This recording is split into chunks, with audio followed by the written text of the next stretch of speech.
বেসরকারি বিশ্ববিদ্যালয়ের সকল ফি এর উপর চলতি অর্থবছর ভ্যাট আরোপে শিক্ষার্থীদের ক্ষোভ। কর চাপানো অনৈতিক বলছেন শিক্ষাবিদরা। কোনো প্রকার অনুমতি ছাড়াই সমুদ্রে নামছে হাজার হাজার ফিশিং ট্রলার। মাছ শিকারের নামে বাড়ছে মানব পাচার সহ বিভিন্ন অপরাধমূলক কাজের সুযোগ। এবং বিশ্বে স্বর্ণের চাহিদা গত 6 বছরের মধ্যে সর্বনিম্ন। চীন ও ভারতের আমদানি কমাকেই দায়ী করছে ওয়ার্ল্ড গোল্ড কাউন্সিল।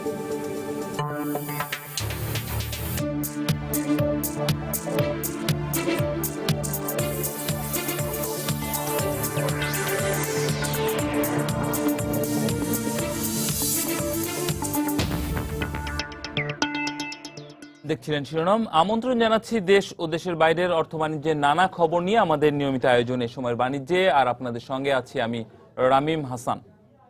দর্শক, অর্থ বাণিজ্যের অন্যান্য খবরের সঙ্গে আজ আমরা আলোচনা করব সদ্য সমাপ্ত ট্যাব অ্যান্ড স্মার্টফোন এক্সপো নিয়ে। আর এ নিয়ে কথা বলতে আমাদের স্টুডিওতে উপস্থিত হয়েছেন এক্সপো মেকারের head of operations Nahid H Siddiqui. আপনাকে অসংখ্য ধন্যবাদ আমাদের সময়ের স্টুডিওতে আসার জন্য। আমরা আলোচনা করব, তবে তার আগে কিছু খবর আছে, সেগুলো জেনে আসি। চলতি অর্থ বছরে বেসরকারি বিশ্ববিদ্যালয়ে সকল ফি এর উপর ভ্যাট আরোপের পর শিক্ষার্থীদের মধ্যে দেখা দিয়েছে ক্ষোভ। এতে অভিভাবকদের পাশাপাশি হতাশ শিক্ষকরাও। শিক্ষাবিদরা বলছেন শিক্ষার্থীদের উপর করের বোঝা চাপানো অনৈতিক, তবে এ সিদ্ধান্ত প্রত্যাহার করা হবে না বলে সাফ জানিয়ে দিয়েছেন অর্থমন্ত্রী। অন্যদিকে দাবি আদায় না হওয়া পর্যন্ত আন্দোলন চালিয়ে যাওয়ার হুঁশিয়ারি শিক্ষার্থীদের। মুজাহিদ শুভর রিপোর্ট। এসএসসি ও এইচএসসিতে জিপিএ 5 পেয়েও স্বাধীনের জায়গা হয়নি পাবলিক বিশ্ববিদ্যালয়ে। মারা যাবার আগে শেষ সম্বল জমি বিক্রি করে বেসরকারি বিশ্ববিদ্যালয়ের টিকিট ছেলের হাতে তুলে দিয়েছিলেন তার বাবা। 2015-16 অর্থ বছরে বেসরকারি বিশ্ববিদ্যালয়ের সকল ফি এর ওপর নির্ধারিত ভ্যাট স্বাধীনের শিক্ষা জীবনকে দাঁড় করিয়েছে অনিশ্চয়তার সামনে। আমি আমার টিউশন ফি দেওয়ার জন্য মানুষের দুয়ারে দুয়ারে একটা চাকরির জন্য যেখানে ঘুরি, সেই জায়গায় যদি আবার 7.5% ভ্যাট যোগ করা হয়, সেই ক্ষেত্রে আমার অন্ধকার ছাড়া জীবন আমি কিছুই দেখতে পারি না। ভ্যাট আরোপে স্বাধীনের মতো বেসরকারি বিশ্ববিদ্যালয়ের 4 লক্ষাধিক শিক্ষার্থীর মনে যোগ হয়েছে ক্ষোভ, দুশ্চিন্তা নামক নানা অস্থিরতা। এতে হতাশ শিক্ষার্থী, অভিভাবকদের পাশাপাশি শিক্ষকরাও। কোনো কমোডিটিকে কেনার সময় সেটাতে ভ্যাট সংযোজিত করে দেওয়া হচ্ছে। শিক্ষা কোনো পণ্য না, এটা আমাদের বেসিক নিডসের মধ্যে পড়ে। মৌলিক অধিকারে এটা নেওয়া আসলে আমাদের জন্য এবং আমাদের বাবা মা সবার জন্যই কষ্টকর হয়ে পড়ে। এটা আসলে একটা অনৈতিক দাবি। আমরা কোনোভাবে ভ্যাট, শিক্ষার উপর ভ্যাট কোনোভাবে মেনে নিতে পারি না। উচ্চশিক্ষায় সরকার নানাভাবে ভর্তুকি দেয়, সরকারি ভর্তুকি দেয়, আর উল্টো যদি এখানে সরকারি জনগণের উপর আরো ট্যাক্স ফেট চাপিয়ে শিক্ষাটার কোমরে যদি রশি বেঁধে দেয়, তাহলে এই শিক্ষা তো আমাদের উন্নয়নে কার্যকর ভূমিকা রাখতে পারবে না। সরকারের এমন সিদ্ধান্তকে অনৈতিক বলে মনে করেন শিক্ষাবিদরা। তবে ভ্যাট আরোপের সব দায় অর্থ মন্ত্রণালয়ের ওপর চাপালেন শিক্ষামন্ত্রী। এখন ভ্যাট বসানোর ফলে যেটা হলো যে সরকার টিউশন ফি নিয়ন্ত্রণ করবে না, কারণ যেখানে টিউশন ফি যত বেশি তত বেশি ভ্যাট পাওয়া যাবে। অর্থাৎ সরকার অত্যন্ত সুযোগ সন্ধানে একটি অনৈতিক পদক্ষেপ নিয়েছে। ভ্যাট আমরা বসাই নাই শিক্ষা মন্ত্রণালয়, ভ্যাট বসাইছে অর্থ মন্ত্রণালয়। সুতরাং এটার কিভাবে তারা কি চিন্তাতে কিনা তারাই সঠিক উত্তর দিতে পারবে। এবং এই নিয়ে আমাদের ছাত্রদের মধ্যে অসন্তোষ আছে, সেই খবর রাখতেছি, তাদেরকে বোঝার চেষ্টা করতেছি। সম্প্রতি সাংবাদিকদের কাছে অর্থমন্ত্রী তার সিদ্ধান্তে অনড় থাকার প্রত্যয় ব্যক্ত করেন। তারা সব 50,000 30,000 টাকা বেতন দিতে পারে, আর মাত্র 7.5% ভ্যাট কেন দেবে না? ভ্যাট কার্যকরের পর জুলাইয়ের 5 তারিখ থেকেই আন্দোলনে নামে শিক্ষার্থীরা। দাবি আদায় না হওয়া পর্যন্ত আন্দোলন চালিয়ে যাবার হুঁশিয়ারিও দেয় তারা। মুজাহিদ শুভ, সময় সংবাদ, ঢাকা। দর্শক, আমরা আগেই জানিয়েছি আজ আমরা আলোচনা করব সদ্য সমাপ্ত ট্যাব অ্যান্ড স্মার্টফোন এক্সপো নিয়ে। আর এ নিয়ে বিস্তারিত জানতে চলে যাচ্ছে এক্সপো মেকারের head of operations Nahid H সিদ্দিকীর কাছে। প্রথমে জানতে চাবো যে সদ্য একটা কিছুদিন আগেই ট্যাব অ্যান্ড স্মার্টফোন যেই মেলা আয়োজন করা হয়েছিল সেটা শেষ হয়েছে। শুরুতে জানতে চাবো এটা আসলে কতখানি সফল হয়েছে। আমরা যদি আপনাদের ব্যবসায়িক দৃষ্টিকোণ থেকে দেখি এবং সেই সাথে মানুষের মধ্যে এই মানে এই নতুন নতুন প্রযুক্তিগুলো ছড়িয়ে দেওয়ার ক্ষেত্রে বলি, সার্বিকভাবে যদি বলি কতখানি সফল? সফলতা বলতে আমরা যেটা বলতে চাচ্ছি, আমাদের বিগত বছরের মেলার তুলনায় এবছরের মেলাটা অনেক সফলতা পেয়েছে in terms of visitor, in terms of participants and in terms of sale or demonstration. সবকিছু মিলিয়ে গত 3টি মেলার চেয়ে এবারে মেলাটা বেশি সফল হয়েছে। যদি আমরা কোনো গাণিতিক সংখ্যাতে যাই তাহলে দেখা যাচ্ছে যে বিগত বছরগুলোতে যদি আমাদের এভারেজ ফুটফল হয়েছিল 7 থেকে 8 হাজার, সেবার এটা 10 থেকে 11 হাজারে গিয়ে দাঁড়িয়েছে। তো বিগত 3 দিনে আমাদের এভারেজ আমরা বলতেই পারি যে এখানে 28 থেকে 30 হাজারের মতো ভিজিটর আমাদের এখানে এসেছেন। এবং একই সাথে আমরা এটুকু যোগ করতে চাই যে এবারে যেহেতু শোকের মাস ছিল, আমরা মানুষকে যেন এটার মনে না হয় যে শোক দিবসে এরা ব্যবসা করতে এসছে, এবং এই জন্য এটা মাথায় রেখে আমরা আমাদের মেলা প্রাঙ্গণে একটি প্যাভিলিয়ন বানিয়েছিলাম, যেটা বঙ্গবন্ধু প্যাভিলিয়ন। সেখানে আমরা বঙ্গবন্ধুর কিছু দুর্লভ চিত্র প্রদর্শন করেছি এবং এতে আমাদের সহযোগিতা করেছে জন্মযুদ্ধ 71 নামে একটি অর্গানাইজেশন। তো সবাইকে আসলে মানে আনন্দ দেওয়ার পাশাপাশি আমরা এই জিনিসটা মাথায় রেখে আসলে মেলাটাকে সফল করার চেষ্টা করেছি। প্রতি বছরই তো এই ধরনের আয়োজন আপনারা করেন, আসলে কোন বছর থেকে এটা হচ্ছে এবং যখন থেকে হচ্ছে তারপরে এই কয়েক বছরের মধ্যে এটার দর্শক জনপ্রিয়তার কথা যদি বলি, মানুষের অংশগ্রহণের কথা, সেদিক থেকে আসলে এই বছরটা কেমন ছিল? এই বছরটা আমাদের বিগত 3 বছরের চেয়ে এবছরের সফলতাটা অনেক বেশি। আপনি যে প্রশ্নটা করেছেন সেটার প্রেক্ষিতে আমি বলবো এবছরের সাধারণ মানুষের অংশগ্রহণটা অনেক বেশি হয়েছে এবং তারা তাদের পছন্দের হ্যান্ডসেট ডিভাইসগুলো দেখে শুনে বুঝে কেনার সুযোগ পেয়েছেন এবং একই সাথে তারা অনেক ছাড়েও জিনিসপত্র কিনতে পেরেছেন। যেরকম সাধারণত বাজারে একটি হ্যান্ডসেটের উপরে 20% ছাড় এটা এক্সপেক্ট করা যায় না, বাট আমাদের মেলাতে সেটা 5 to 20% পর্যন্ত ছাড়ে মানুষজন জিনিসপত্র কিনেছে। পণ্য প্রদর্শনের বাইরে আর আর মানে কি কি ধরনের উদ্যোগ আপনাদের ছিল? এই প্রযুক্তি, মূলত তো এই মেলার উদ্দেশ্যটা প্রযুক্তি পণ্যগুলো যাতে প্রসার ঘটে সবার মাঝখানে, এটার সচেতনতা তৈরি হয়, প্লাস আগ্রহ তৈরি হয়। সেক্ষেত্রে আসলে পণ্য প্রদর্শনের বাইরে আর কি কি ব্যবস্থা ছিল মেলাতে? পণ্য প্রদর্শনের বাইরে আমাদের এবার যেরকম আমাদের যে কজন পার্টিসিপেন্ট ছিল, যারা স্পন্সরে এসেছেন এবং যারা প্যাভিলিয়নে এসেছেন, তারা তাদের বিভিন্ন হ্যান্ডসেট ডিভাইস লঞ্চ করেছে আমাদের মেলাতে। যেরকম জেডটি আমাদের মেলাতে হ্যান্ডসেটটা লঞ্চ করেছে, যেহেতু জেডটি অনেক আগে থেকেই ছিল, বাট স্মার্টফোন ডিভাইস নিয়ে তারা প্রথম বাজারে ঢুকতে যাচ্ছে এবং আমাদের মেলাতে লঞ্চ করেছে। এলিট মোবাইল কিছু তাদের নতুন মোবাইল লঞ্চ করেছে আমাদের এখানে।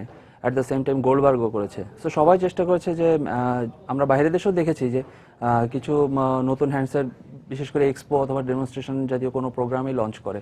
সো আমাদের এখানেও সেটা এবার আমরা করার চেষ্টা করেছি তাদের সাথে আলোচনা করে, এবং এটাই আসলে দর্শকের জন্য চমক ছিল যে মেলাতে শেষে একটা নতুন ডিভাইস দেখতে পাচ্ছে যেটা বাজারে এখন আসেই নাই। এবং নতুন কতগুলো কোম্পানি এখন মানে এই মেলাকে কেন্দ্র করে আসলে বাজারে তাদের যে প্রসার, কতগুলো কোম্পানি এরকম হতে পারে, বা নতুন কোম্পানির আসলে আগ্রহটা কেমন নতুন কোম্পানি বা মার্কেটে ঢোকার ক্ষেত্রে? যেমন আপনি জেটির কথা বলেন, এলিট তো একেবারেই নতুন, তো এই ধরনের কোম্পানিগুলোর প্রবণতাটা আসলে কেমন ছিল? নতুন কোম্পানি কি আসলে ঢুকছে কিনা আমাদের মার্কেটে? হ্যাঁ, নতুন কোম্পানিগুলোর আগ্রহই বেশি ছিল। পুরাতনরা তো আছেই, যেমন সিম্ফনি, স্যামসাং, এরা তো আছেই আগে থেকে। একই সাথে নতুন যে কোম্পানিগুলো বাজারে এসছে তাদের আগ্রহটাই বেশি ছিল সবচেয়ে। তারা অনেক আগে থেকে আমাদের সাথে যোগাযোগ করেছে, আমাদের সাথে তাদের আইডিয়াগুলো শেয়ার করেছে যে আমরা আসলে এটা করতে চাই, একটা হ্যান্ডসেট লঞ্চ হয়েছে, সেটার জন্য আপনাদের কী সহযোগিতা পেতে পারি। সো আমরা আমাদের স্ট্র্যাটেজি অনুযায়ী তাদেরকে সাজেস্ট করেছি যে তা আপনারা এইভাবে আমাদের সাথে আসতে পারেন, এবং তারা সেটা অ্যাকসেপ্ট করে আমাদের সাথে আমাদের টাইম শিডিউল অনুযায়ী সেটা করার চেষ্টা করেছে। আরেকটা বিষয় সেটা হচ্ছে এই মেলাগুলো আমরা দেখেছি যে প্রতিবারই যে আয়োজন হচ্ছে এটা ঢাকা কেন্দ্রিক। হ্যাঁ, তো এটাকে আসলে দেশব্যাপী ছড়িয়ে দেওয়ার কোনো উদ্যোগ নেওয়া হচ্ছে কিনা, এবং এটা আসলে কতখানি ফ্রুটফুল হবে যদি দেশব্যাপী ছড়িয়ে দেওয়া হয়? আপনারা আসলে কি মনে করেন? আমরা মনে করি দেশব্যাপী করতে পারলে তো অবশ্যই ফ্রুটফুল বেশি হবে, কিন্তু বাংলাদেশের জনসংখ্যার যদি কোনো আমরা কথা বলি তাহলে হ্যান্ডসেট স্মার্টফোন ডিভাইসটা কেনার মতো মূল ক্রেতা ঢাকা শহর ভিত্তিক, এবং আমাদের অবশ্যই প্ল্যান আছে যে আমরা ইন ফিউচারে চিটাগাং, রাজশাহী, খুলনা বিভিন্ন ডিভিশনালগুলোতে অ্যাট লিস্ট একটা করে দেখা যাচ্ছে 3G প্রায় সবগুলো জেলাতেই আছে এবং অনেকগুলো থানাতেও, বেশিরভাগ থানাতেও একরকম পৌঁছে গেছে। তো সেখানে তো স্মার্টফোনের চাহিদা দিন দিন বাড়ছে গ্রামগঞ্জগুলোতে। তো সেক্ষেত্রে আপনার এটা তো অনেকখানি গুরুত্ব বহন করে। জি, অবশ্যই গুরুত্ব বহন করে। আমাদের এটা প্ল্যানে আছে, আমরা ইন ফিউচারে আমরা প্রথমে আমরা 7টা ডিভিশন বলেন, 8টা ডিভিশন বলেন যেগুলো আছে সেগুলোতে আমরা করার প্ল্যান করছি, তারপরে আমরা জেলা ভিত্তিক এটা চিন্তা ভাবনা করব।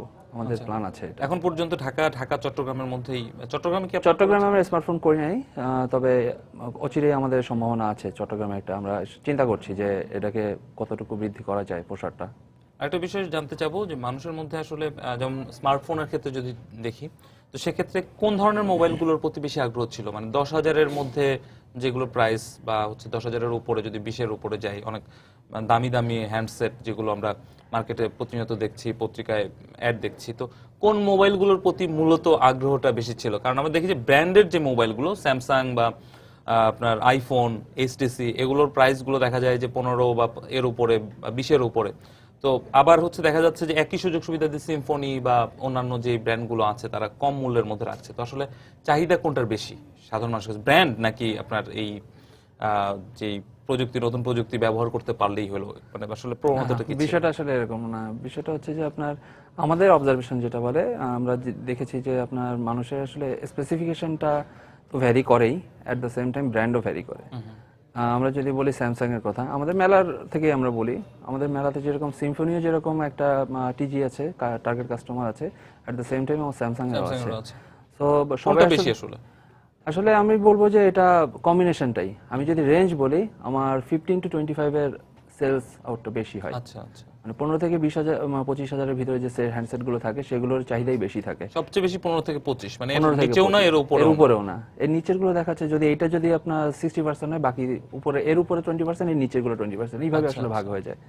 তার মানে 15 থেকে 25 রেঞ্জটা। আমরা শুরুতেই বেশ কয়েকটা বিষয় নিয়ে কথা বলছিলাম, সেখানে ঢাকা কেন্দ্রিকতা ছিল এবং এই মেলার সফলতা নিয়ে কথা বলেছি আমরা, এবং প্রসারে কি কি ভূমিকা রাখবে সেগুলো নিয়ে কথা বলেছি। এখন একটা বিষয় জানতে চাইবো যে 3 দিনের মেলা ছিল, আমরা বেশ কয়েকটি রিপোর্ট দেখেছি, এবং সেখানে যারা যারা গেছেন এবং সেখানে যে আপনার নতুন মোবাইল ফোন বেছে নিয়েছেন, আপনি বলছেন প্রায় 20-30 হাজার মতন ওখানে দর্শনার্থী ছিল। তো তাদের মধ্যে একটা বিষয়ে আমরা লক্ষ্য করেছি, অনেকেই অভিযোগ করেছেন যে বেশিরভাগ যেই তারা পণ্যগুলো পেয়েছেন সেগুলো হচ্ছে নতুন পণ্যের খোঁজেই মূলত এই মেলাগুলোতে যান। তাছাড়া আমরা কিন্তু দেখি যে বড় বড় শপিং মলগুলোতে গেলেই এ ধরনের অনেকগুলো মোবাইল কোম্পানি এক জায়গাতে কিন্তু আমরা সবসময় লক্ষ্য করি। তো এখানে নতুন প্রযুক্তি নিয়ে তাদের মধ্যে কিছুটা হতাশা রয়েছে।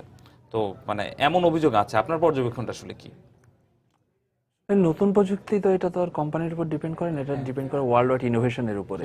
তো বর্তমানে যে ইনোভেশনটা বাজারে থাকে সেটা নিয়েই আসলে সবাই চেষ্টা করে যে বাজারে আসার জন্য। কারণ পুরাতন সেট বলেন, ডিভাইস বলেন, এটাগুলো তো আমরা মার্কেটে গিয়ে দেখেছি, এবং এটা দেখাচ্ছে যে 2-3 মাস আগেও যেটা লঞ্চ হয়েছে সেটাও মার্কেটে, কিন্তু ওরা চেষ্টা করে যে একদম রিসেন্ট যেটা এসেছে, যেটা ওদের ফ্ল্যাগশিপ মডেল বলে, সেগুলোকে প্রমোট করার চেষ্টা করে। অ্যাট দ্য সেম টাইম ওরা ওদের সবচেয়ে চাহিদামূলক হ্যান্ডসেট ডিভাইসগুলোই ওখানে মেলাতে প্রদর্শন করার চেষ্টা করে। তার মানে এই না যে একেবারে পুরাতন সেটগুলো, যেগুলো আপনার পুরাতন ফ্ল্যাগশিপ সেটগুলো রাখে না, সেটাও রাখে। হয়তোবা দেখাচ্ছে যে কোনো দর্শক চেয়েছেন আমি একটা নির্দিষ্ট মডেলে কেনার জন্য, সেটা হয়তোবা তারা সেখানে নিয়ে আসে নাই।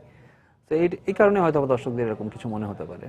একটা বিষয় আমি জানতে চাই, সেটা হচ্ছে ধরেন আমরা ঢাকার মধ্যে অনেকগুলো বড় বড় শপিং মল রয়েছে, যেমন বসুন্ধরা যদি দেখি, এদিকে মোতালেব প্লাজা বা অনেকগুলো, যেখানে একটা ফ্লোরে শুধুমাত্র মোবাইলের যে কোম্পানিগুলো বা সেগুলোর আউটলেটগুলো দেখা যায়। তো সেক্ষেত্রে এগুলোও কিন্তু একটা মেলার মতনই একটা অবস্থা থাকে, এক জায়গায় এই সব পাচ্ছেন দর্শনার্থীরা। তো সেখানে এই মেলার সাথে এটার পার্থক্যটা আসলে কি, যদি সংক্ষেপে বলেন?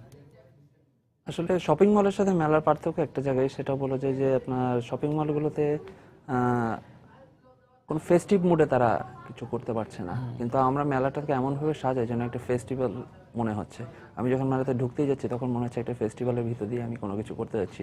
অনেক মানুষ আসে, অনেক প্যারেন্টস আসে, তাদের বাচ্চা কাচ্চা নিয়ে আসে, তারা ওখানে বাচ্চা কাচ্চাদের নিয়ে সময় কাটায়। কারণ আমার ভ্যানুটা এরকমভাবে চুজ করি যেন তারা কিছুটা সময় স্পেন্ড করতে পারে। আর সত্যি কথা বলতে ঢাকা শহরে স্পেন্ড করার মতো সময় ফ্যামিলির কোথাও কোনো জায়গা নাই, খুব বেশি একটা কোনো জায়গা নাই। হয় ফুডের রেস্টুরেন্টে, তা নাহলে আপনার কোনো একটা জায়গাতে স্পেন্ড করতে। তো গতকালকে যেহেতু ছুটির দিন ছিল এবং আমরা 3 দিন যে মেলাটা হচ্ছে এর ভিতরে 2 দিনই ছুটির দিন ছিল, তো তারা চেষ্টা করেছে যে এখানে এসে একটু সময় স্পেন্ড করবে এবং অ্যাট দ্য সেম টাইম তাদের প্রয়োজনীয়তাটাও মেটানোর চেষ্টা করবে। তো এইখানেই তফাৎ। এবং অ্যাট দ্য সেম টাইম যেটা হলো, মার্কেটে যদি আমি একটা হ্যান্ডসেটে যেটাকে ডিলার ডিসকাউন্ট বলে, ওরা বলে যে আমি 500 টাকা ডিসকাউন্ট পাই, আমাদের মেলা দেশে 2,000 থেকে 3,000 টাকা পর্যন্ত ডিসকাউন্ট পাচ্ছে। এটা একটা বড় ভূমিকা রাখে আসলে।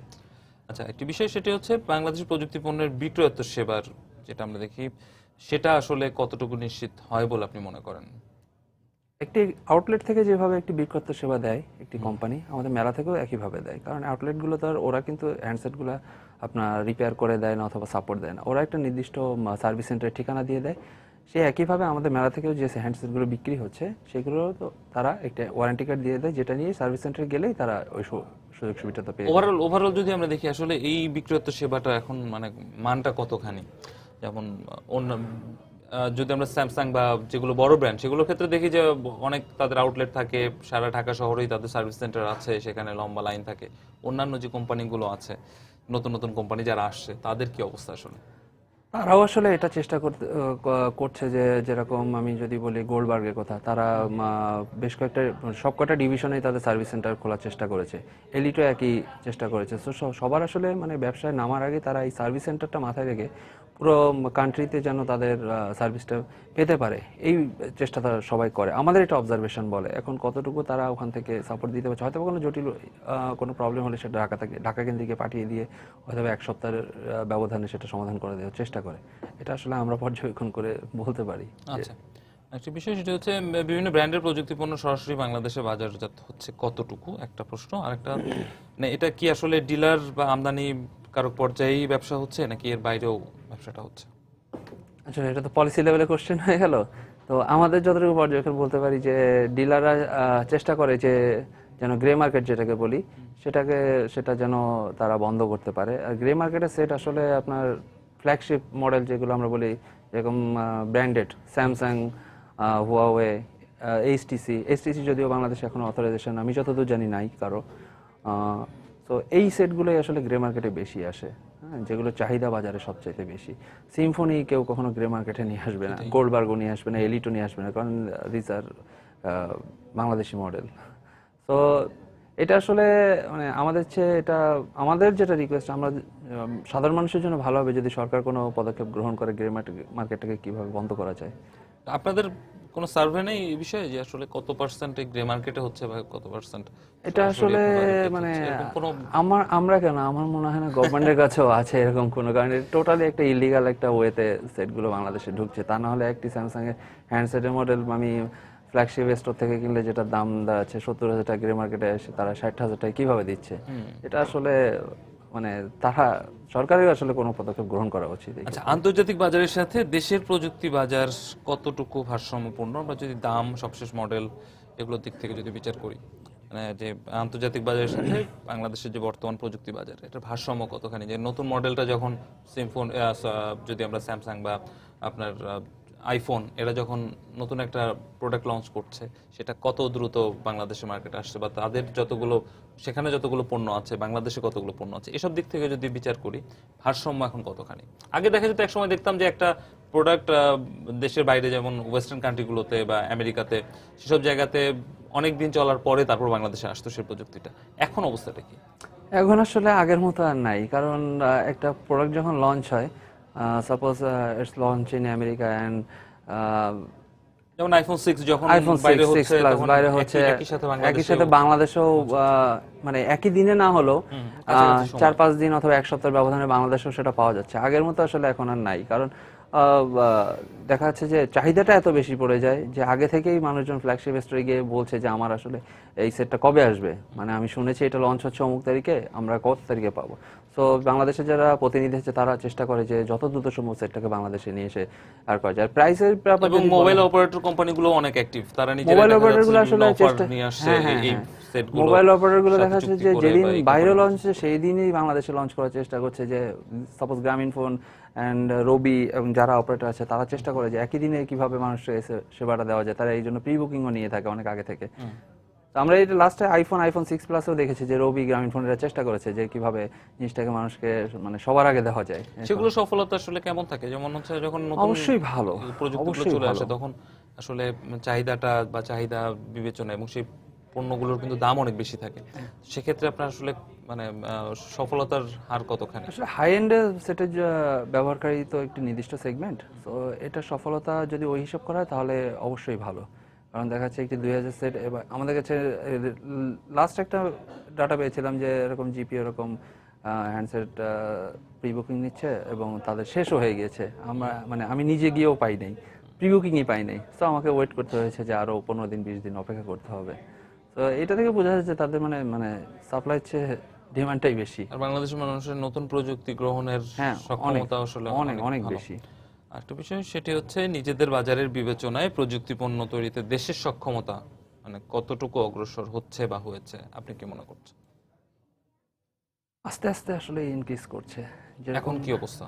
এখন আসলে কিছু কিছু কোম্পানি, যেরকম দেশীয় কোম্পানি যারা বলে, যেমন ওয়ালটন আছে, গোল্ডবার্গ নিজেদেরকে দেশি কোম্পানি বলছে, এলিট নিজেদেরকে দেশি কোম্পানি বলছে, এরা এখনো প্রোডাকশন হয়তো বাংলাদেশে শুরু করেনি ওইভাবে, তবে চেষ্টা করছে যে তাদের কাস্টমাইজ মডেলগুলো ম্যানুফ্যাকচারিং কান্ট্রি থেকে তৈরি করে নিয়ে এসে মানে দেশি কোম্পানিকে আরও বড় পরিসরে নিয়ে যাওয়ার চেষ্টা করছে। কারণ যদি জিনিসটা বাংলাদেশেই প্রোডাকশন করা সম্ভব হয়, তাহলে আমাদের ধরনের সাধারণ মানুষ আরও কম দামে ভালো জিনিস পেতে পারে। কারণ ইম্পোর্ট একটা ট্যাক্স আছে, ইম্পোর্ট ট্যাক্স অ্যান্ড আদার যে জিনিস, যখন প্রোডাকশন বাংলাদেশেই হবে তখন আসলে এটা অনেক কমে যাবে এবং মানুষের একেবারে সাধ্যের মধ্যে স্মার্টফোন ডিভাইসটি চলে আসবে। আমরা আশা করি যে ইন ফিউচারে আরও কিছু কোম্পানি যদি উদ্যোগগুলো নেয় যে না বাংলাদেশে প্ল্যান্টটা বসানো যায় কিনা, সেটা তাহলে বাংলাদেশে যেরকম আপনার বেকারত্বের হারও কমবে, অ্যাট দ্য সেম টাইম আসলে ডিভাইসগুলো আমরা কম স্বল্প মূল্যে পেতে পারি। যেমন আমরা ওয়ালটন কিন্তু দেখি যে দেশি কোম্পানি, তারা কিন্তু অনেকখানি ছড়িয়ে গেছে। আমরা এখন অনেকের হাতেই দেখি যে এই ফোনটি রয়েছে এবং বেশ চাহিদা, ওয়ালটন চাহিদাও অনেক ভালো। আপনাকে অসংখ্য ধন্যবাদ আমাদের স্টুডিওতে আসার জন্য। আমরা আলোচনা করছিলাম দর্শক স্মার্টফোন এবং ট্যাব অ্যান্ড স্মার্টফোনের যেই কয়েকদিন আগে যে মেলাটি অনুষ্ঠিত হলো সেই এক্সপো নিয়ে, এবং আমাদের সঙ্গে আলোচনায় ছিলেন expo maker head of operation Nahid S Siddiqui. আমরা চলে যাচ্ছি অন্যান্য সংবাদে। রেজিস্ট্রেশন, সার্ভে, সার্টিফিকেট এবং ফিশিং লাইসেন্স ছাড়াই সমুদ্রে হাজার হাজার ট্রলার মাছ শিকার করছে। এতে একদিকে ফিশিং ট্রলারের নামে মানব পাচার সহ বিভিন্ন অপরাধমূলক কার্যক্রম করার সুযোগ পাচ্ছে কুচক্রী মহল, অন্যদিকে কোটি কোটি টাকা রাজস্ব হারাচ্ছে সরকার। ট্রলার মালিকরা বলছেন জেলেরা রেজিস্ট্রেশন ও সার্ভের জন্য সমুদ্র পরিবহন অধিদপ্তরের অফিস না থাকায় চট্টগ্রাম যেতে হয় তাদেরকে। এ অবস্থায় বরগুনায় অফিস স্থাপনের প্রক্রিয়া চলছে বলে জানায় জেলা প্রশাসন। এম এ আজিমের তথ্য ও এস এম সিফাতের তোলা ছবি নিয়ে একটি ডেস্ক রিপোর্ট। বরগুনা সহ সাগর উপকূলীয় জেলাগুলোতে ছোট বড় ট্রলার নির্মাণকারী ডক রয়েছে প্রায় 1/2 এই ডকগুলোতে প্রতিদিনই তৈরি হচ্ছে নতুন নতুন ফিশিং ট্রলার। কিন্তু নির্মাণের পর সমুদ্র পরিবহন অধিদপ্তর থেকে রেজিস্ট্রেশন ও সার্ভে অব ইন্সপেকশন সার্টিফিকেট এবং মৎস্য অধিদপ্তরের মাছ ধরার অনুমতিপত্র ছাড়াই ট্রলারগুলো মাছ শিকারে সমুদ্রে নেমে পড়ছে। মৎস্য বিভাগের তথ্য অনুযায়ী শুধু বরগুনা জেলায় প্রায় 5000 ট্রলার থাকলেও প্রয়োজনীয় ছাড়পত্র রয়েছে মাত্র শতাধিক ট্রলারের। অবশ্য ট্রলার মালিকরা বলছেন জেলায় অফিস না থাকায় রেজিস্ট্রেশনে আগ্রহী হন না তারা। চিটাং যাইতে ট্রলারটার 25 থেকে 50,000 টাকা খরচ আছে যাওয়া আসা, এটা তো আমাদের পক্ষে বহন করা কোনো প্রকার সম্ভব না। যদি ওখান থেকে একটা টিম আসে এখানে বসে দেখে ট্রলারটা দেখে যদি লাইসেন্স দিতে পারে, সেটা হলো জেলেদের জন্য খুব উপকারী। তারা আসা এখানে যদি রেনু করে তাহলে সরকারের রাজস্ব আদায় হয় এবং এলাকার লোকজনও উপকৃত হয়। এদিকে রেজিস্ট্রেশন ও সার্ভে প্রক্রিয়া সহজ করার লক্ষ্যে সমুদ্র পরিবহন অধিদপ্তরের একটি অফিস বরগুনায় করার প্রক্রিয়া চলছে বলে জানান জেলা প্রশাসক। মালিকরা সহজে লাইসেন্স পেতে পারে, এই জন্য যাতে এই অঞ্চলে একটা এই সংক্রান্ত যেন অফিস স্থাপন হয়, এই বিষয়ে আমরা সরকারের দৃষ্টি আকর্ষণ করব। প্রতিটি ট্রলারের রেজিস্ট্রেশন ফি 8000 টাকা। এই হিসেবে শুধু বরগুনায় যতগুলো ট্রলার আছে তা রেজিস্ট্রেশন করলে 4 কোটি টাকারও বেশি অর্থ রাজস্ব হিসেবে জমা হবে। সময় সংবাদ, বরগুনা। প্রকল্প বাস্তবায়ন বিষয়ক অবহিতকরণ কর্মশালার আয়োজন করেছে পল্লী কর্মসহায়ক ফাউন্ডেশন PKSF। রাজধানীর আগারগাঁওয়ে সংস্থাটির কার্যালয়ে আয়োজিত কর্মশালায় রয়েছেন সহকর্মী সানবীর রূপল। এই আয়োজনের বিস্তারিত জানতে চলে যাচ্ছি তার কাছে। রূপল,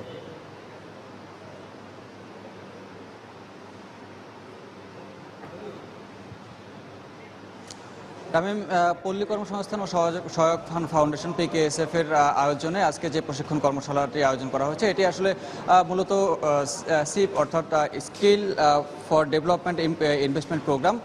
এটি একটি নতুন প্রোগ্রাম। এই প্রোগ্রামের জন্যই হচ্ছে কি আজকে এই আয়োজন, এবং এই আয়োজনটি হচ্ছে সারা দেশের এখন প্রাথমিক অবস্থায় 10,000 জনকে প্রশিক্ষণ দেওয়া হবে PKSF এর আওতায়, এবং এই 10,000 জন এবং যেটা আরও দ্বিতীয়, তৃতীয় এবং চতুর্থ অর্থাৎ 4টি ধাপে মোট 75,000 জনকে প্রশিক্ষণ দেওয়া হবে এবং এর মধ্যে অন্তত 70% লোকে কর্মসংস্থানের ব্যবস্থা করবে পিকেএসএফ। এর পুরো প্রকল্পটি এর মধ্যে কিন্তু শুরু হয়ে গেছে, তবে এই প্রশিক্ষণের যে মেয়াদ, সেই মেয়াদ হচ্ছে 3 বছর মেয়াদী এবং 3 বছরের মধ্যে তারা 3 মাস এবং 6 মাসের দুটি প্রশিক্ষণ কর্মশালার দুটি করে প্রশিক্ষণ দেওয়া হবে এবং এই যে প্রশিক্ষণগুলো দেওয়া হবে সেই প্রশিক্ষণগুলো সারা দেশ থেকে তারা প্রশিক্ষণার্থী যারা আছে তারা শিক্ষার্থী নির্বাচন করবেন এবং তাদের বয়স কিন্তু 17 বছরের নিচে নয়। আমি যতটুকু দেখেছি তাদের এই কর্মসংস্থানের যে প্রোগ্রামটির যে প্রকল্পটি, সেই প্রকল্পটির মধ্যে তারা যে আলোচনা করেছেন সেই আলোচনার মাধ্যমে এবং আপনি দেখতে পাচ্ছেন যে আমাদের পিকেএসএফ এর যে পেছনের যে অডিটোরিয়ামটা আছে সেই অডিটোরিয়ামে এই প্রোগ্রামটি চলছে এবং এই প্রোগ্রামের আজকের যে আয়োজন, সেই আয়োজনের উদ্দেশ্য হলো যে যারা এই প্রকল্পের কার্যক্রম পরিচালনা করবেন এবং সেই পরিচালনা কিভাবে করবেন সেই পরিচালনার দিক নির্দেশনা দেওয়া হচ্ছে আজকের টোটাল দিক নির্দেশনা দেওয়ার উদ্দেশ্যেই আজকে এই আয়োজন এবং এই দিক নির্দেশনার যে বলা হচ্ছে যে প্রত্যেকটি প্রোগ্রামের মধ্যে হচ্ছে 15 জন করে তাদের এই কর্মকর্তা নিয়োজিত থাকবেন যারা এই প্রশিক্ষণগুলো তদারকি করবেন। এছাড়া এই যে 75,000 জনকে প্রশিক্ষণ দেওয়া হবে, এই প্রশিক্ষণার্থী তারা বিভিন্ন প্রান্তিক অঞ্চলের জনপদের যে লোকজন তারাই মূলত এই প্রশিক্ষণের আওতায় পড়বেন। তো আমি একটু জানিয়ে দিতে চাই যে এই প্রশিক্ষণগুলো আসলে কি কি। সেই প্রশিক্ষণগুলো হচ্ছে আইটি নিয়ে প্রশিক্ষণ আছে ওয়েব ডিজাইন এবং আইটি সাপোর্ট সার্ভিস এবং আছে পাইপ ফিটিং, আছে অটোমোবাইল এবং ফ্যাশন অ্যান্ড গার্মেন্টস যে বিষয়গুলো আছে সেই বিষয়গুলো নিয়ে কিন্তু তারা প্রশিক্ষণ দেবেন এবং এর মধ্যে যে এই প্রকল্পের মধ্যে বাংলাদেশ ব্যাংক, তারপরে ওয়ার্ল্ড ব্যাংক এবং বিভিন্ন ব্যাংক এবং আর্থিক প্রতিষ্ঠান তারা কিন্তু এই প্রকল্পের মধ্যে তারা সহযোগিতা করবেন। এবং এছাড়া আরেকটি কথা জানিয়ে রাখি রামিম, যে এই যে প্রকল্প, সেই প্রকল্পটি হচ্ছে বাংলাদেশ সরকার এর মধ্যে বিপুল সংখ্যক জনগোষ্ঠীকে কর্মসংস্থান সৃষ্টির লক্ষ্যে যে ধরনের কথা বলা হচ্ছে এবং সপ্তম পঞ্চবার্ষিক পরিকল্পনা এবং এর আগের পরিকল্পনাও যেভাবে করে সরকার পরিকল্পনা করেছিল তারই একটি অংশ হিসেবে এই প্রোগ্রামটি আয়োজন করা হয়েছে এবং এই প্রোগ্রাম প্রাথমিকভাবে যে প্রথম ধাপের যে প্রোগ্রাম, সেই প্রোগ্রামটির জন্য এখন ব্যয় যে ধরা হচ্ছে সেই ব্যয়ের সংখ্যাটা আমি একটু জানিয়ে যেতে চাই। সেটা হচ্ছে এই প্রাথমিকভাবে এই প্রথম মেয়াদের যে প্রকল্প, সেই প্রথম মেয়াদের প্রকল্পে $1,138.50 মিলিয়ন কিন্তু খরচ হবে এবং যার মধ্যে পিকেএসএফ অংশগ্রহণ করবে তাদের মধ্যে অন্তত প্রায় 61 কোটি টাকার মতো পিকেএসএফ এর খরচ করতে হবে এবং যেটি হচ্ছে 15 জন মাঠ কর্মকর্তা তারা দেশের বিভিন্ন জায়গা থেকে যে প্রশিক্ষণ দেবেন এবং প্রশিক্ষণার্থীদের জন্য সব রকমের ব্যবস্থা করা হবে, তবে অন্তত 10% তাদেরকে খরচ বহন করতে হবে এবং আবাসন এবং খাবার এই বিষয়ে। তো এই পিকেএসএফ এর পক্ষ থেকে যতটুকু বলা হচ্ছে যে এই প্রশিক্ষণের মাধ্যমে এবং এই কর্মসংস্থান যদি আমাদের কর্মসংস্থানের যে আওতা আছে তার মধ্যে সবাই একই সাথে যদি এই প্রশিক্ষণ প্রাপ্তরা যোগ হয় তাহলে একটি আমূল পরিবর্তন হবে দেশের কর্মসংস্থানের লক্ষ্যে যে কাজ করা হচ্ছে সেই লক্ষ্যে। তো রামিম, এই ছিল এখানকার এখন এই প্রকল্পের যে প্রশিক্ষণ কর্মশালাটির আয়োজন করা হয়েছে সেই কর্মশালার সর্বশেষ খবর। রাজধানীর আগারগাঁও থেকে পিকেএসএফ এর কর্মশালার খবর জানাচ্ছিলেন সহকর্মী সানবীর রূপন। রাজধানীর বিভিন্ন এলাকায় ঢাকা ওয়াসার রাস্তা খোঁড়াখুড়ির কারণে যানজট সহ বেড়েছে জনদুর্ভোগ। পথচারীরা বলছেন বর্ষা মৌসুম এলেই বিভিন্ন প্রতিষ্ঠান উন্নয়নমূলক কাজের নামে দীর্ঘদিন ধরে রাস্তা খুঁড়ে রাখার কারণে রাজধানীবাসীদের চরম দুর্ভোগে পড়তে হয়। তবে উন্নয়নের স্বার্থে রাজধানীবাসীকে দুর্ভোগ মেনে নেয়ার অনুরোধ জানিয়েছে ঢাকা ওয়াসা। এদিকে রাজধানীবাসীদের দুর্ভোগ কমাতে সিটি কর্পোরেশন, ঢাকা ওয়াসা সহ সেবাদানকারী প্রতিষ্ঠানগুলোর সমন্বয়ে যথেষ্ট বলে মনে করেন নগর পরিকল্পনাবিদরা। ফখরুল শাহীনের রিপোর্ট। 3 বছর আগে থেকে রাজধানীতে টেকসই পানির লাইন বসাতে ঢাকা ওয়াসা শুরু করে ডিস্ট্রিক্ট মেট্রো এরিয়া ডিএমএ প্রকল্পের কাজ। একই সঙ্গে পুরো রাজধানীতে এই প্রকল্প বাস্তবায়ন সম্ভব নয় বলে প্রতি বছরই টেকসই পানির লাইন বসাতে বিভিন্ন এলাকায় একটু একটু করে কাজ করে যাচ্ছে প্রতিষ্ঠানটি। বর্তমানে রাজধানীর মিরপুর, কলাবাগান, কাঁঠালবাগান ও কাটাবন সহ বিভিন্ন এলাকায় বসানো হচ্ছে এই লাইন। এতে দীর্ঘদিন ধরে রাস্তা খুঁড়ে রাখার কারণে দুর্ভোগে পড়েছেন রাজধানীবাসী। খোঁড়াখুড়ির কারণে রিক্সা দাঁড়াতে যাচ্ছে না, তাছাড়া বাসার সামনে এরকম একটা অবস্থা, খুব বেশি কাদা। আজকে ওয়াসা রাস্তা খোঁড়াখুড়ি করে কেটে যাচ্ছে, আবার দেখবেন এক সপ্তাহ পরে আসছে ডেসা। ড্রেসার পরে আবার আসছে আরেকটা, কেন? আলাদা একটা রাস্তা সিলেক্ট করে দিন, দেন ওখান দিয়ে সবাই যাবে। ঢাকা ওয়াসা বলছে যতটা সম্ভব দুর্ভোগ কমিয়ে প্রকল্পগুলোর কাজ বাস্তবায়ন করা হচ্ছে। যখন সারা বছর পানি পাবেন তখন কষ্টের যে ভয় ছিল সেটা কিন্তু ভুলে যাবে। আমাদের কাজ হচ্ছে পেইন লেস কতটা করা যায়, অ্যাবসলিউট হবে না, এবং আমরা কিন্তু তাই করতেছি এবং যথেষ্ট পরিমাণ সাবধানতা অবলম্বন করা হইতেছে। তবে নগর পরিকল্পনাবিদরা বলছেন নিয়ম না মেনে প্রতিষ্ঠানগুলোর দায়সারা উন্নয়নমূলক কাজ করার ফলেই বাড়ছে জনদুর্ভোগ। রাস্তাতে যে মাটিগুলি উঠবে সেই সমস্ত মাটি সাথে সাথে তোমার ওখান থেকে সরিয়ে নিয়ে যেতে হবে। পাইপটা যেখানে বসানো হবে সেখানে তোমার ব্রিক সোলিং থাকতে হবে, জয়েন্টসগুলি যেখানে হবে সেখানে কংক্রিটের ঢালাই থাকতে হবে। এই পানির জয়েন্টগুলি প্রপারলি হয়েছে কিনা, ঢালাই দেওয়া হয়েছে কিনা, বিশেষ করে স্টর্ম সুয়ারেজ লাইনগুলি এবং ওই জায়গাটা কম্প্যাকশন করা হয়েছে কিনা কারো দেখার ক্ষমতা নেই। এদিকে রাজধানীবাসীর দুর্ভোগ কমাতে রাস্তা খুঁড়ে গ্যাস, পানি ও বিদ্যুতের লাইন পুনঃসংযোগ না দিয়ে রাস্তার নিচে সুড়ঙ্গ তৈরি করে কমন ডাক চালু করার পরামর্শ বিশেষজ্ঞদের। ফখরুল শাহীন, সময় সংবাদ, ঢাকা। পূবালী ব্যাংকের তথ্য প্রযুক্তি বিভাগের উদ্যোগে ক্রেডিট কার্ড ম্যানেজমেন্ট বিষয়ে এক কর্মশালা অনুষ্ঠিত হয়েছে। প্রতিষ্ঠানটির প্রধান কার্যালয়ে আয়োজিত কর্মশালায় পূবালী ব্যাংকের তথ্য প্রযুক্তি বিভাগের মহাব্যবস্থাপক মোহাম্মদ আলী সভাপতিত্ব করেন। কর্মশালায় ক্রেডিট কার্ডের পাশাপাশি অনলাইন লেনদেন বাড়ানোর উপর জোর দেওয়া হয়। বঙ্গবন্ধুর 40তম শাহাদত বার্ষিকী উপলক্ষে মিলাদ মাহফিল ও আলোচনা সভার আয়োজন করেছে ব্যবসায়ীদের শীর্ষ সংগঠন এফবিসিসিআই। শনিবার দুপুরে রাজধানীর মতিঝিলে এফবিসিসিআই এর সম্মেলন কক্ষে আয়োজিত শোক সভায় সংগঠনটির সভাপতি মাতলুব আহমদ সহ ব্যবসায়ী নেতারা উপস্থিত ছিলেন। এ সময় দেশের অর্থনৈতিক ও রাজনৈতিক কর্মকাণ্ডে বঙ্গবন্ধু শেখ মুজিবুর রহমানের দূরদর্শী নেতৃত্বের বিভিন্ন দিক তুলে ধরে আলোচনায় করা হয়। পরে 15 আগস্টে নিহতদের আত্মার মাগফিরাত কামনা করে দোয়াও করা হয়। দেশের বাইরের অর্থ বাণিজ্যের খবর। দামের সঙ্গে সঙ্গে বিশ্বে স্বর্ণের চাহিদা কমেই চলেছে। ওয়ার্ল্ড গোল্ড কাউন্সিলের তথ্য মতে বর্তমানে স্বর্ণের চাহিদা কমেছে 12% পর্যন্ত, যা গত 6 বছরের মধ্যে সর্বনিম্ন। আর এর পেছনে চীন ও ভারতের স্বর্ণ আমদানি কমাকেই দায়ী করছে সংস্থাটি। চলতি বছরের দ্বিতীয় প্রান্তিকে বিশ্বের সবচেয়ে বড় স্বর্ণ ক্রেতা দেশ ভারত স্বর্ণ আমদানি করেছে প্রায় 155 টন, যা গত বছরের এই সময়ের তুলনায় 25% কম। একই অবস্থা চীনেরও। হঠাৎ করেই যেন বিলাসবহুল এ পণ্যটির প্রতি আগ্রহ কমে গেছে চীনাদের। ওয়ার্ল্ড গোল্ড কাউন্সিলের তথ্য মতে প্রতি বছর এই দেশ দুটি 900 থেকে 1000 টন স্বর্ণ কিনলেও এবছরের অর্ধেক সময় পেরিয়ে গেলেও লক্ষ্যমাত্রার কাছাকাছিও পৌঁছতে পারেনি। গত প্রান্তিকে প্রতিকূল আবহাওয়ার কারণে ভারতের অর্থনীতির ক্ষতিগ্রস্ত হওয়ায় স্বর্ণ কেনা কমে গেছে, আর চীনের পুঁজিবাজারে অস্থিরতার কারণে চীনাদের স্বর্ণের প্রতি চাহিদা কমেছে। এদিকে চাহিদা কমার সঙ্গে সঙ্গে বিশ্বজুড়ে কমছে স্বর্ণের দামও, আর এর জন্য দায়ী করা হচ্ছে যুক্তরাষ্ট্রের সুদের হার বাড়ানোর সিদ্ধান্তকে।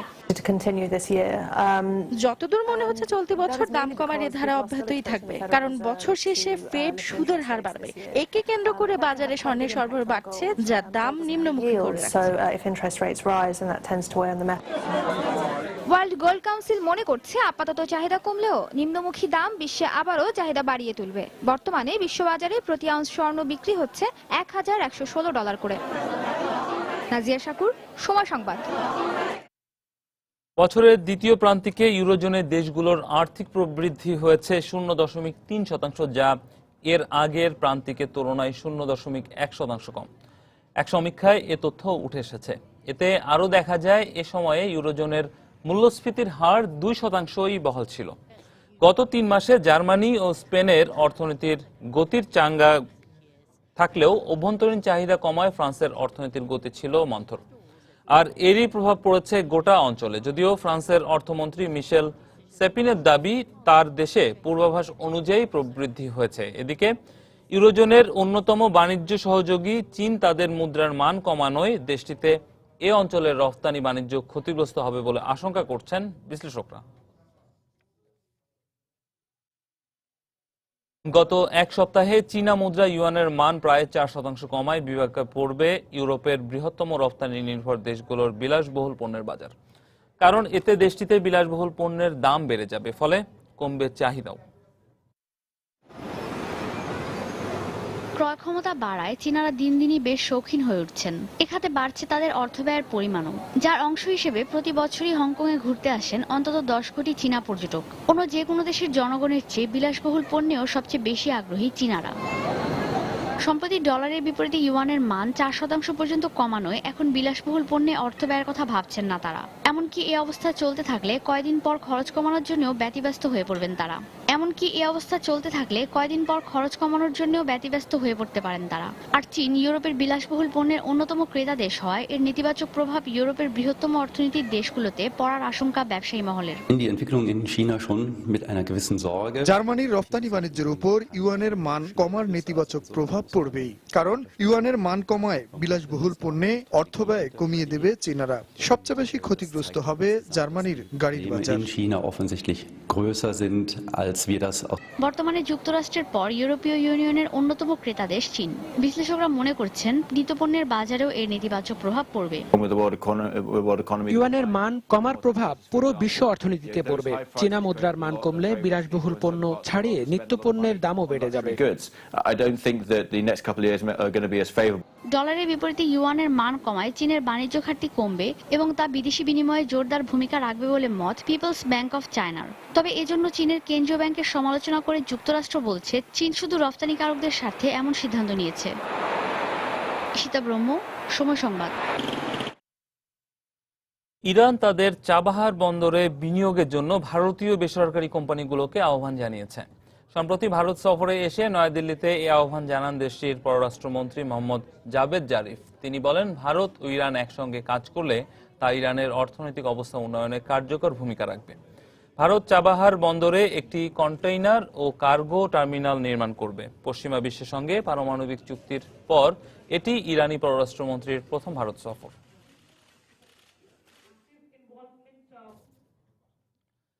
বিশ্বে প্রযুক্তি এবং প্রযুক্তি পণ্যের ব্যবহার যত বাড়ছে, এর সঙ্গে পাল্লা দিয়ে বাড়ছে ই বর্জ্যের পরিমাণ। এর মধ্যে নিজ দেশের ক্রমবর্ধমান ই বর্জ্যের পাশাপাশি ভারতে যোগ হয়েছে ইউরোপিয়ানদের ই বর্জ্য। এসব বর্জ্য পরিপূর্ণভাবে প্রক্রিয়াজাত না করলে স্বাস্থ্যের জন্য তা মারাত্মক ঝুঁকিপূর্ণ হতে পারে বলে মনে করছেন বিশ্লেষকরা।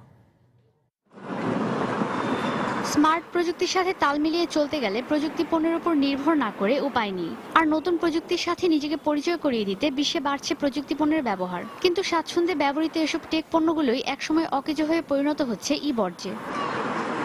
বিভিন্ন গবেষণায় দেখা গেছে অকেজো ইলেকট্রনিক্স পণ্যগুলো সঠিকভাবে প্রক্রিয়াজাত না করলে তা থেকে পরিবেশ দূষিত হয় এবং বর্জ্যের পরিত্যক্ত ধাতু থেকে বিষক্রিয়া হয়, যা মানব স্বাস্থ্যের জন্য মারাত্মক ঝুঁকিপূর্ণ।